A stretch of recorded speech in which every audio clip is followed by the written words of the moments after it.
जय जिनेन्द्र। पाठशाला में इन दिनों आप भक्तामणि स्तोत्र के काव्यों का अर्थ देख रहे हैं, समझ रहे हैं। हमें उम्मीद है कि आपके जितने काव्य हुए हैं उनका अर्थ आपने याद किया होगा और समझा होगा। आज दो काव्यों का अर्थ हम आपको पढ़ाएंगे, काव्य नंबर 21 और 22। आइए पहले हम काव्य का उच्चारण करते हैं। मन्ये वरम हरिहरादय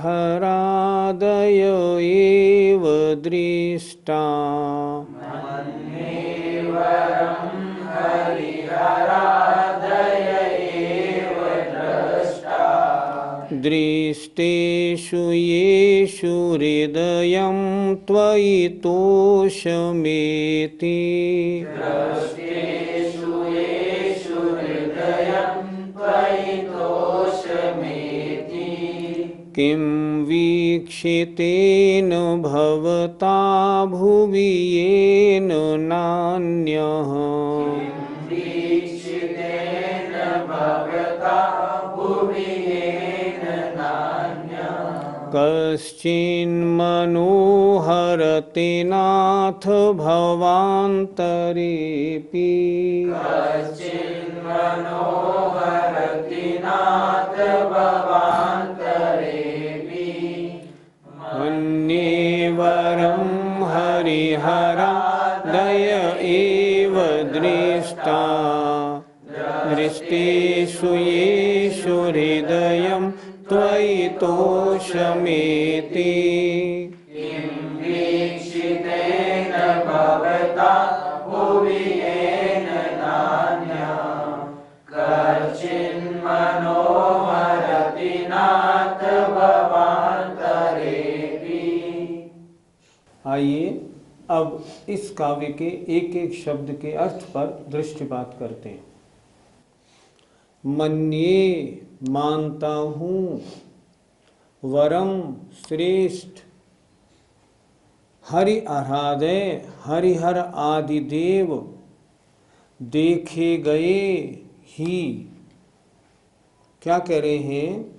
मैं देखे गए हरिहर आदि देवों को ही श्रेष्ठ मानता हूँ।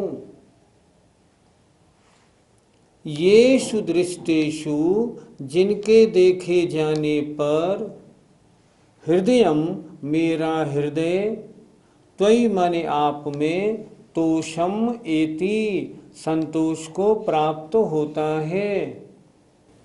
आचार्य मानतुंग महाराज क्या कह रहे हैं? भगवान पहले में अन्य देवों को देखता था, लेकिन उन देवों को देखने के बाद जब मैं आपको देखने लगा तब मुझे जो वीतरागता आप में दिखाई पड़ी, वो वीतरागता मुझे कहीं भी दृष्टिगोचर नहीं हुई। मैं आपके पास आके आपको मैंने अपने दिल में क्यों बिठाया? इसलिए बिठाया कि पहले मैं और सब देवी देवताओं को देख चुका हूँ, उनको मैं देख आया, ये बड़ा अच्छा हुआ। क्यों? इसलिए अच्छा हुआ कि अब मेरा मन कभी भी किसी अन्य देवी देवता में जाने का बनेगा ही नहीं। कितना सुंदर लिखा है, देखिए। देखे गए हरिहर आदि देवों को ही मैं श्रेष्ठ मानता हूँ। अच्छा हुआ जो मैंने उनको पहले देख लिया। क्यों? कि उनको देखने के बाद जब मैंने आपको देखा तो येषु दृष्टेषु, जिनके देखने पर, अब हृदयम मेरा हृदय, त्वयि माने आप में, तोषम माने संतोष को प्राप्त होता है। जब मैं उनको देख के, जब मैंने आपको देखा, मैंने कहा ओहो ये है भगवान। जब ऋषि के रूप में थे और जब वे भगवान महावीर के समभ शरण में पधारे और जैसे ही वो सीढ़ियों पे चढ़े और उन्होंने समभ शरण में पहले मानिस्तंभ के दर्शन किए और समभ शरण की विभूति देखी तो उनके मुख से निकला जयति भगवान, भगवान आपकी जय हो। भगवान तो वास्तव में ये हैं। अभी तक मैं जिनको भगवान मानता था वो नहीं, अब तो भगवान ये हैं। अब जब मेरे असली भगवान देख लिए, अब मेरा मन उनको देखने के लिए कहीं जाएगा ही नहीं। यही आचार्य मानतुंग महाराज यहाँ कह रहे हैं। नीचे देखें जरा, भवता आपको वीक्षितेन देखे जाने पर, देखे गए आपको क्या हुआ कि येन जिस कारण से इस पृथ्वी पर अन्य कश्चिन माने कोई भी, हे भगवन जन्म जन्म में भी मनो मेरे मन को न हरती, अब नहीं हर सकेगा। अब तो मैंने मन बना लिया कि जब तक संसार है, जन्म जन्म में अब मेरे मन में आपके अलावा अब किसी के लिए कोई स्थान नहीं। क्यों स्थान नहीं? अब जाऊंगा कहाँ? सबको देख के तो मैं आपके पास आया था और मैंने देख लिया इन जैसा कोई है नहीं। अब मेरी भावना है कि जन्म जन्म में अब आपके अलावा मेरे हृदय में कोई न विराजे। नीचे की दो पंक्तियां फिर देखें, भवता भवता आपसे देखे गए आपसे क्या हुआ, देखे गए आपसे क्या हुआ, ये माने जिस कारण से इस पृथ्वी पर अन्य कोई भी भवांतरेपि जन्म जन्म में भी कश्चिन किसी प्रकार भी मनो न हरती, अब मेरे मन को नहीं हर सकता है। अब मेरा मन अन्य किसी देवी देवता के प्रति जन्म जन्म में भी नहीं जाएगा। क्यों? सबको मैंने पहले देख लिया और आपसे श्रेष्ठ कोई दूसरा है नहीं, इसलिए अब तो बस मेरी भावना है जन्म जन्म में आप मेरे हृदय में विराजो। एक बार फिर देखें, देखे गए हरिहर आदि को ही मैं श्रेष्ठ मानता हूँ, क्योंकि ये सुदृष्टेषु जिनके देखे जाने पर, उनके देखने के बाद जब मैंने आपको देखा तब हृदयम मेरा हृदय त्वयि आप में संतोष को प्राप्त होता है। अब मेरा दिल पूर्ण संतोष को प्राप्त हुआ, फुल स्टॉप। अब मुझे खोज नहीं करनी। क्या कह रहे हैं? वीक्षितेन भवता देखे गए आपसे क्या हुआ, जो इस पृथ्वी पर जिस कारण से जन्म जन्म में भी कश्चिन कोई भी मनो न हरती, अब मेरे मन को नहीं हर सकता है। भगवान अब तो जब तक मेरा संसार शेष है, मेरी एक ही भावना है, बस आप ही मेरे हृदय में विराजे। और मैंने निर्णय क्यों लिया है? क्योंकि मैं पहले ही अन्य सब देवी देवताओं को देख चुका और देखने के बाद जब मैंने आपको देखा तो फिर आप में मेरा मन पूर्ण संतोष को प्राप्त हुआ है। पंडित जी, यदि पहले वीतरागता के दर्शन किए होते तो बाद में अन्य देवी देवताओं के दर्शन करने का कोई सवाल ही नहीं उठता। आपका प्रश्न बिल्कुल ठीक है। फिर भी एक बात तो मन में रहती कि मैंने इन भगवान को यहाँ देखा है, देखूँ तो सही और भगवान इनसे अच्छे हैं क्या, ये मन तो रह ही जाता ना। लेकिन जब मैं और सबको देख के आपके पास आया तब अब मेरा निर्णय पक्का हो गया। सबको मैंने पहले देख लिया, इन वीतराग भगवान के सामने अन्य सबकी कोई कीमत नहीं। भगवान है तो एक यही है, मुद्रा है तो एक यही है, वीतरागता है तो यही है, कल्याण होगा तो इनसे ही होगा। इसलिए अब जन्म जन्म में अन्य कहीं भी मेरा मन जाने को अब कैसे भटकेगा। पंडित जी, अन्य देवी देवताओं के दर्शन करने पर मन संतुष्ट क्यों नहीं हुआ? हम संसारी जीव हैं, हम संसार में राग द्वेष आकुलता इनके दुख से दुखी हैं। अन्य देवी देवताओं को जब हमने देखा तो हमने देखा ये सब तो हमारी तरह दुखी हैं, हमारी तरह भोजन करते हैं, हमारी तरह इनकी स्त्री हैं, साज श्रृंगार है, नृत्य गाने में लगे हुए हैं। ये नृत्य गाने, ये साज श्रृंगार, ये कोई सुख का कारण तो है नहीं। हमने जब देखा ये हमारे जैसे हैं, फिर इनकी आराधना हम क्या करें? इसलिए मन में इच्छा ये हुई, इनसे ऊपर किसी उठे हुए संत के, किसी ऐसे प्रभु के दर्शन हो जो इन सब बाह्य आडंबरों से बिल्कुल दूर हो। और जब आके भगवान के दर्शन किए तब दिखाई पड़ा भगवान तो ये हैं जिनके पास राग, द्वेष, काम, क्रोध, मद, मोह, लोभ कुछ नहीं, रंच मात्र परिग्रह नहीं, और चेहरे को देखो कितनी शांत मुद्रा है।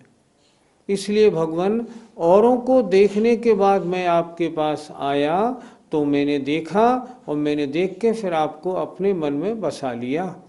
अन्य में और आप में बहुत अंतर है। वो तो हम जैसे संसारी हैं, उन संसारी जीवों की आराधना मुझे क्या दे देगी? जिन्होंने मोक्ष प्राप्त किया है, जो अनंत ज्ञान के भंडार और अनंत सुख के स्वामी हैं, उनकी आराधना करने से तो मैं भी वैसा बनूंगा, लेकिन इन संसारी की आराधना करने से तो मैं संसारी ही बना रहूँगा। लिहाजा उनके दर्शन करने के बाद जब मैंने आपके दर्शन किए तब मुझे मालूम पड़ा सुख तो यहाँ है। और इसीलिए मैंने ये भावना भाई है कि अब जन्म जन्म में भगवान आपके चरण ही मेरे हृदय में विराजेंगे, अन्य कोई नहीं। 21वां काव्य हुआ। अब 22वें काव्य पर चलते हैं। पहले उच्चारण। निशत सो जनयन्ति पुत्रान् स्त्रीणां शतानिशत सो जनयन्ति पुत्रान् नान्या सुतं त्वदुपमं जननी प्रसूता नान्या सुतं त्वदुपमं जननी प्रसूता सर्वादिशो ददति भानि सहस्ररश्मिन् सर्वादिशो ददति भानि सहस्ररश्मिन् प्राचीव दिग्जनयति स्फुरदंशुजालम् प्राचेव दिग्जनयति स्फुरदंशुजालम् स्त्रीणां शतानि शतशो जनयन्ति पुत्रान् नान्या सुतं त्वदुपमं जननी प्रसूता सर्वादिशो ददति भानि सहस्ररश्मिन् प्राचेव दिग्जनयति स्फुरदंशुजालम्। इस काव्य में आचार्य मानतुंग महाराज ने भगवान को जन्म देने वाली माता को कहा है, यह माँ धन्य है। क्यों? देखें जरा। स्त्रीणाम स्त्रियां, शतानि सैकड़ों, शतशो सैकड़ों पुत्रों को जनयंती जन्म देती हैं।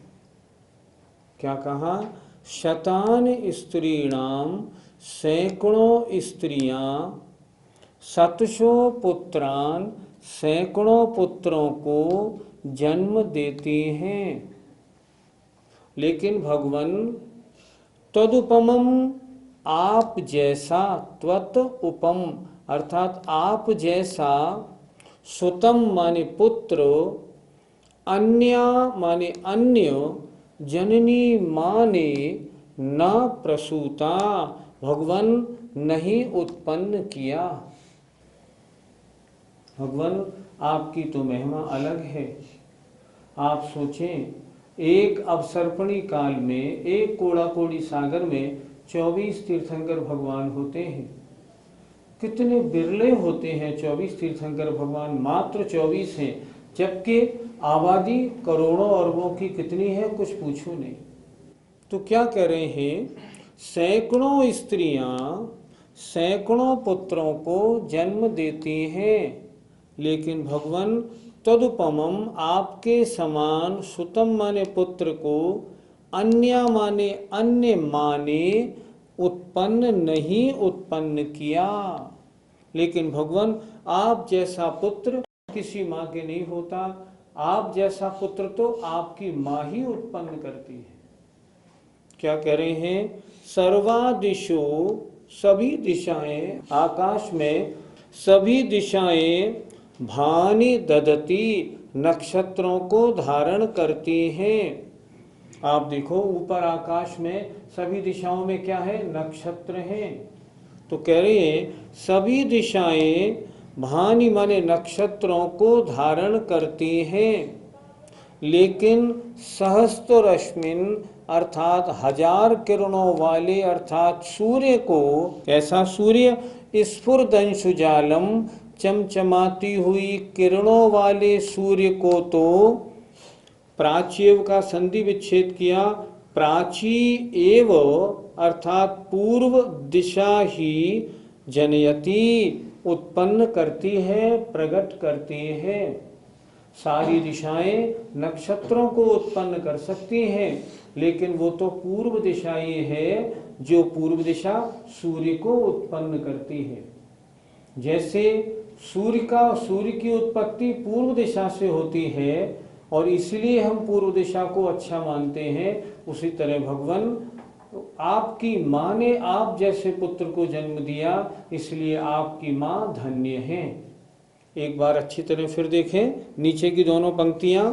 सर्वादिशो, सभी दिशाएं भानि दधती, नक्षत्रों को धारण करती हैं, लेकिन स्फुर माने चमचमाती हुई किरणों के समूह वाली सहस्त्र रश्मि माने सूर्य को तो प्राची दिग एव पूर्व दिशा ही उत्पन्न करती है, अन्य कोई दिशा उत्पन्न नहीं करती। एक बार पूरा श्लोक फिर देखते हैं। सैकड़ों स्त्रियां सैकड़ों पुत्रों को जन्म देती हैं, लेकिन भगवान तदुपमम आपके समान पुत्र अन्य जननी माने न प्रसूता उत्पन्न नहीं किया। वो तो आपकी माँ ही भाग्यशाली है। नीचे लिख रहे हैं सर्वादिशो, सभी दिशाएं भानि दधती, नक्षत्रों को धारण करती हैं, लेकिन स्फुरदंशुजालम चमचमाती हुई किरणों के जाल वाले समूह वाले सहस्त्र रश्मिन सूर्य को तो प्राची दिग एव पूर्व दिशा ही जनयति प्रकट करती है, अन्य और नहीं। इसलिए भगवान आपकी माँ धन्य है जिन्होंने आप जैसे पुत्र को उत्पन्न किया। पंडित जी, इस काव्य में आचार्य किसकी प्रशंसा कर रहे हैं? अभी आपने काव्य के अर्थ में देखा कि इसमें किसकी प्रशंसा की गई? भगवान की माँ की। जिस माँ ने भगवान को उत्पन्न किया वो माँ धन्य है। अन्य बहुत सी माताएं सामान्य पुत्रों को उत्पन्न करती हैं, वो सामान्य माताएं हैं, लेकिन भगवान जिस माँ ने आपको उत्पन्न किया वह माँ धन्य है। इसमें भगवान को उत्पन्न करने वाली माता की प्रशंसा आचार्य ने की है। पंडित जी, भगवान की प्रशंसा करना तो ठीक था, परंतु उनकी माता की प्रशंसा करना क्या जरूरी था? सोचो, अगर उनकी माँ भगवान को उत्पन्न नहीं करती तो आज मोक्ष मार्ग चलता, हमको भगवान का उपदेश मिलता, हमको भगवान के दर्शन मिलते? नहीं मिलते। तो हम किसकी प्रशंसा करेंगे? भगवान की माँ की। हे माँ, आप धन्य है, आपकी हम लोगों पर बड़ी कृपा रही जो आपने ऐसे प्रभु को जन्म दिया। इसलिए आचार्य मानतुंग महाराज ने उनकी प्रशंसा की है। पंडित जी, क्या जैन धर्म के अनुसार भगवान का जन्म होता है? जैन धर्म के अलावा अन्य धर्मों में तो भगवान अवतार लेते हैं। जैन धर्म में भगवान अवतार नहीं लेते, लेकिन यहाँ भगवान के जन्म से तात्पर्य है कि उन माँ ने एक ऐसे पुत्र को जन्म दिया जो आगे जाके तीर्थंकर भगवान बना और जिसने अपने उपदेश के द्वारा असंख्यात जीवों का कल्याण किया। जो जन्म जिन्होंने लिया वो भगवान नहीं थे, वो सामान्य थे, लेकिन तीर्थंकर प्रकृति का उन्होंने बंद किया था तो विशेष पुत्र थे, विशेष मनुष्य थे वो। और उसके बाद उन्होंने तीर्थंकर प्रकृति का बंद होने के कारण तीर्थंकर बने और तीर्थ का प्रवर्तन किया। इसलिए जन्म भगवान का नहीं हुआ, भगवान बनने की योग्यता रखने वाले जीव का हुआ, इसलिए वो माँ धन्य है। पंडित जी, भगवान को जन्म देने वाली माँ तो बड़ी पुण्यशाली होती होगी। हाँ, इसमें क्या शक है। पहली बात, बड़ा पुण्य कमाया होगा तब तो भगवान को जन्म देने का अवसर प्राप्त किया। और जितनी भगवान की माँ होती हैं ये सब उस भव में स्त्री पर्याय, अगले भव में देव और तीसरे जन्म में नियम से मनुष्य बन के, मुनि बन के, तपस्या करके सब नियम से मोक्ष प्राप्त करती हैं। इसलिए पुण्यशालिनी नहीं, महान पुण्यशालिनी होती है। इसीलिए तो आचार्य मानतुंग महाराज उनकी प्रशंसा कर रहे हैं, नहीं तो क्यों करते। पंडित जी, अन्य माताएं भी पुत्रों को जन्म देती है, फिर उनको धन्य क्यों नहीं माना गया? माँ को धन्य जब माना जाता है जब उससे उत्पन्न हुआ पुत्र कोई अद्भुत प्रतिभाशाली हो। अन्य माँओं के पुत्र क्या तीर्थंकरों के समान होते हैं? नहीं होते। तीर्थंकर तो भगवान जो भगवान की माँ होती है, तीर्थंकर को जन्म देने वाली तो वो अकेली ही होती है। और तीर्थंकर जैसे पुत्र को जन्म दिया, इसलिए उस माँ को आचार्य मानतुंग महाराज ने धन्य कहा और उसकी प्रशंसा की। पंडित जी, तीर्थंकर की माँ के कितने पुत्र होते हैं? क्या सभी तीर्थंकर होते हैं? तीर्थंकर की जो माँ होती है ना, उनके मात्र एक ही पुत्र होता है। एक पुत्र होने पर वो अपने को कृतकृत्य मानती हैं कि मैं तो धन्य हो गई, मुझे जो कुछ करना था वो मेरा सारा काम पूरा हो गया। एक ही पुत्र ऐसा हुआ जो 3 लोक का नाथ और असंख्यात जीवों का कल्याण करने वाला है, तो उन्हें अब अगले पुत्र की आवश्यकता क्यों प्रतीत होती ही नहीं। जितने भी तीर्थंकर होते हैं उन सब की माँ के सिर्फ एक ही प्रसव होता है, बस एक ही पुत्र होता है, अन्य कोई नहीं होता। पंडित जी, भगवान के माता की श्रेष्ठता आचार्य ने किस प्रकार समझाई है? काव्य की नीचे की 2 पंक्तियों में जो उदाहरण दिया है उससे मानतुंग महाराज ने तीर्थंकर को जन्म देने वाली माँ की विशेषता बताई है। कैसे बताई है? जैसे उन्होंने कहा ना, आकाश की सभी दिशाएं, जितनी दिशाएं हैं वे सभी दिशाएं नक्षत्रों को धारण करती हैं, नक्षत्र सामान्य। उसी तरह विश्व की सभी महिलाएं, सभी माताएं सामान्य पुत्रों को जन्म देती हैं, लेकिन सूर्य को जन्म कौन देती है? सिर्फ पूर्व दिशा। उसी तरह भगवान जैसे सूर्य को जन्म देने वाली पूर्व दिशा है, अन्य दिशाएं नहीं, उसी प्रकार आपको जन्म देने वाली माँ विशेष है। उनकी विशेषता बताने के लिए उन्होंने सूर्य का उदाहरण देकर उसको स्पष्ट किया। सामान्य पुत्र के लिए उन्होंने क्या कहा? सामान्य पुत्र नक्षत्रों जैसे हैं, नक्षत्र तो सारी दिशाओं में उत्पन्न होते हैं, लेकिन भगवान आप तो सूर्य जैसे हैं, आपको उत्पन्न करने का जो श्रेय है वो तो पूर्व दिशा को ही मिलता है। और इस प्रकार आचार्य ने माता की विशेषता को, उत्कृष्टता को स्पष्ट किया। आइए, इस काव्य बहुत सुंदर है, इसका अर्थ एक बार और देख लेते हैं। शतान स्त्रीणाम, सैकड़ों स्त्रियां, शतशो पुत्रान, सैकड़ों पुत्रों को जन्म देती हैं, लेकिन भगवान तदुपमम सुतम, आपके समान पुत्र को अन्या जननी, अन्य माने न प्रसूता, उत्पन्न नहीं किया।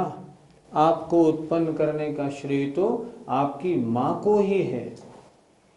नीचे उदाहरण दे रहे हैं, सभी दिशाएं, सर्वादिशो सभी दिशाएं भानि दधती नक्षत्रों को धारण करती हैं, लेकिन चमचमाती किरणों के समूह वाले सूर्य को तो प्राची दिग एवं पूर्व दिशा ही जन्म देती है। हमें आशा है ये काव्य आपको बिल्कुल स्पष्ट हो गया होगा। जो माताएं और बहनें इस काव्य को सुन रही हैं वे भावना भाएं, हमें भी ऐसा सौभाग्य मिले जो अब नहीं तो कभी भगवान को उत्पन्न करने का हमें श्रेय मिले। और उसके लिए क्या करना पड़ेगा? महान पुण्यार्जन करना होगा। हमें आशा है ऐसी भावना जो रखेंगी उनकी भावना सफल होगी। आइए, जय जिनेन्द्र।